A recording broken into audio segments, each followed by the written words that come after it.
In this video, I'm going to be teaching how to do easing and arcs in animation.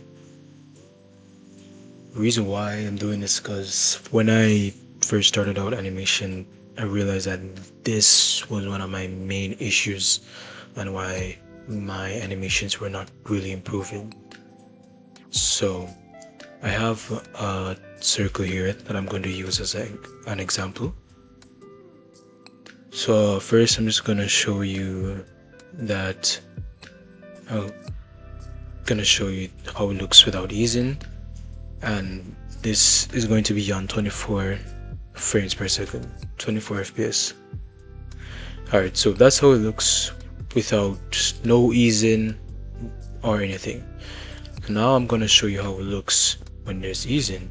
So easing is when something goes slow at first, gradually builds up speed, then just slows down again. I feel like when I explain it like that, it made me understand, so I hope that you all can understand as well. But as you can see that I'm barely moving the circle, and then over time I'm just gradually making the circle get faster. Doing this causes the easing, so slowing in then slowing out. So now that I'm at the end part of the animation, now I'm just slowing in the circle.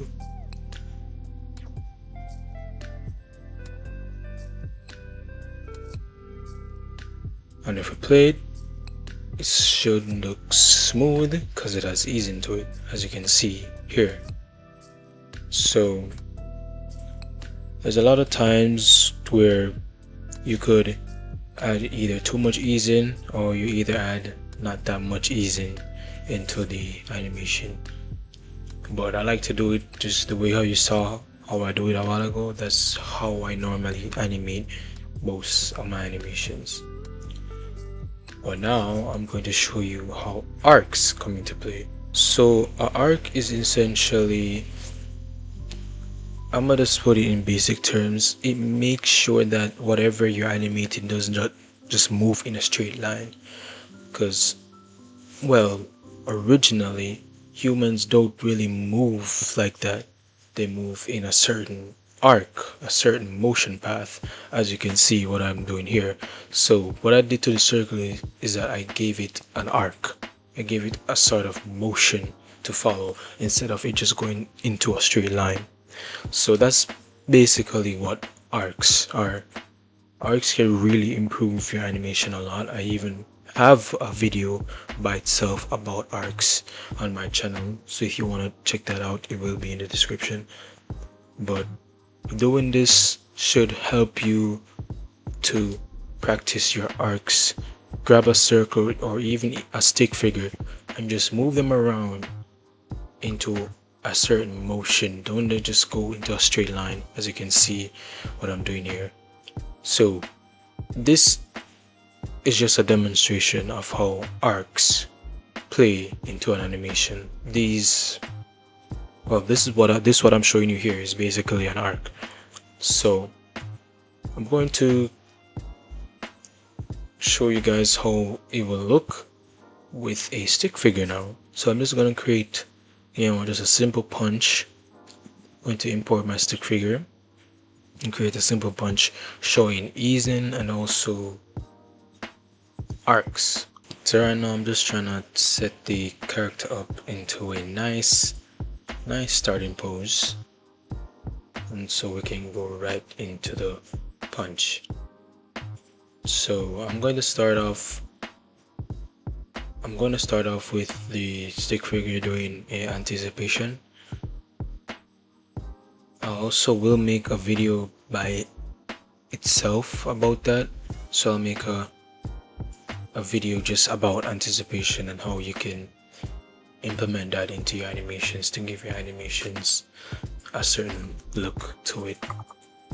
So right now I'm just doing the easing that I displayed earlier, but with the stick figure. So I'm just animating it slowly, then eventually I'm just gonna build up speed and then slow again, then build up speed, then slow again.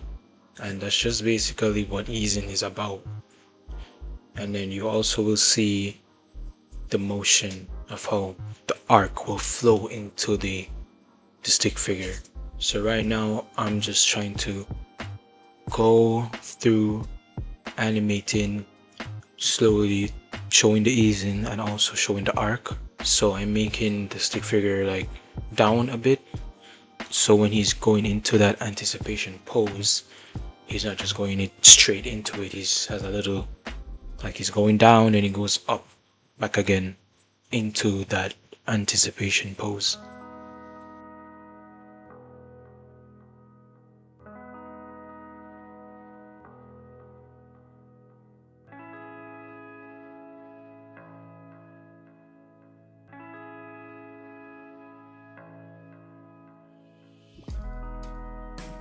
Normally I will animate in pose to pose.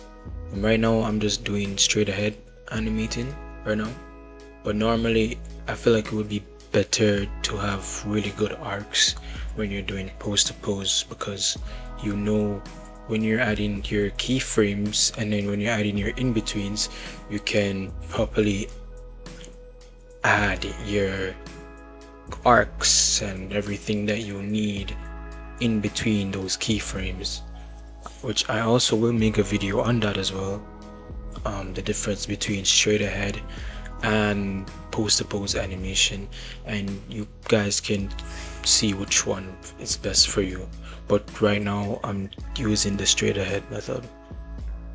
So as you can see that when he goes into the anticipation pose now, the character is moving a bit quicker. The spacing is much more wider. It's not really close as it was like in the start when I was doing the slowing. So now we're just gonna have big spacing because it's gonna go wind up for that punch. So it's stepping back and then go straight into the punch, and we can even add an arc into that as well.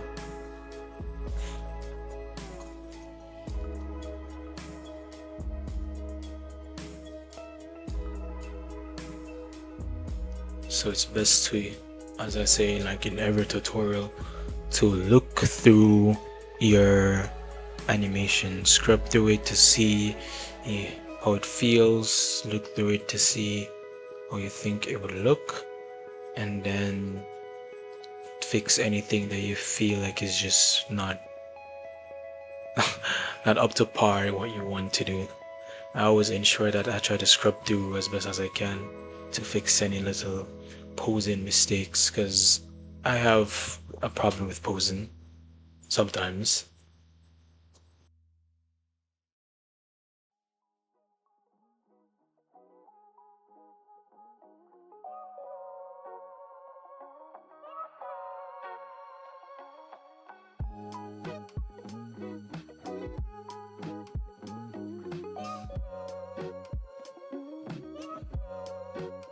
So with the hands that you see that I'm doing, that I'm bending the hands past the onion skin, they normally call this overshoot. I mean, they do call it overshoot.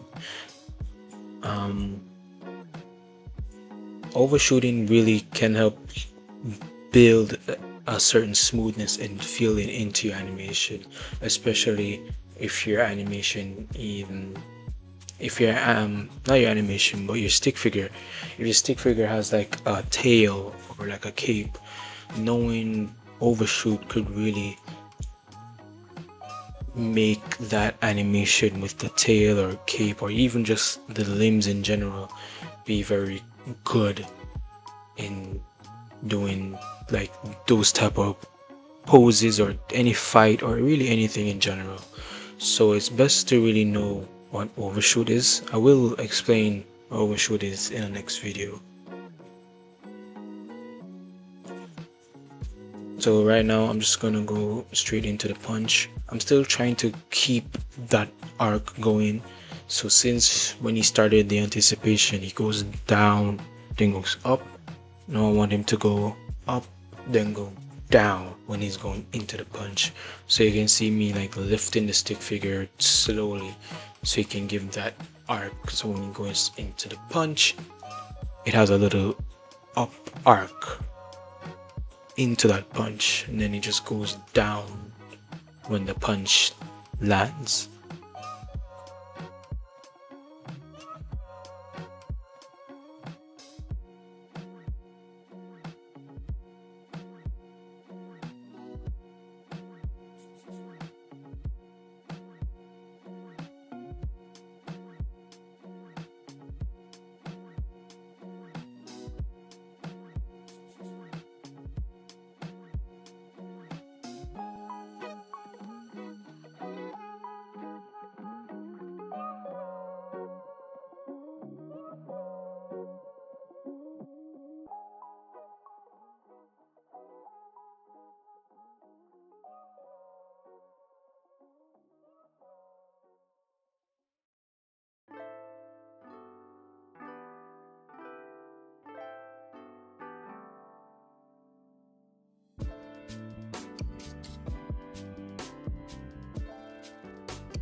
To the punch, you can see that I'm just fixing up some poses, and you can see the character, he goes down when he lands the punch. You can see that he aims like downwards, so that creates like the up and down arc that I was explaining a while ago. So you can see that I'm just scrubbing through, fixing poses, trying to see what works. And it's good to do this. It's always good to do this. Doing this can just help you fix your easing or even your arcs. But as I said, mostly I normally animate pose to pose. So straight ahead is not really my type of workflow when animating, but I just really want to show you guys how you can implement your arcs and easing to create a good, or if not decent, animation. And these will help you to stop that robotic or weird look that you feel like your animation had, which when I started, that's what I was struggling with, where my animations look either too choppy or like not, there's no sort of realism into it, there's no sort of smoothness into it. I realized that I really needed to get better at my easing and also my arcs. So practicing this would really impact your animation really well.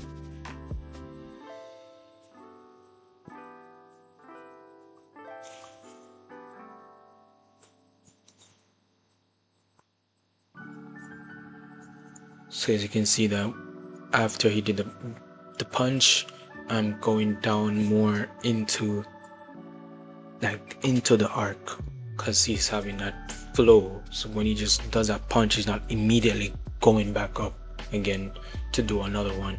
He's doing one punch and he's just going into that punch, and then if I want to, he can just do another punch as another like combo thing. So this is what I basically have so far. So with the easing plus the arcs, this is what I get. You can also add some double frame into it.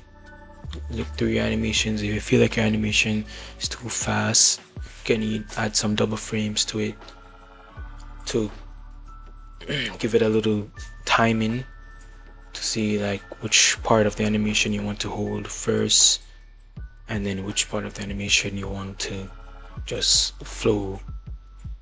So at the part where he attacks, I'm just adding a frame, and at the anticipation part, I just add another frame to it.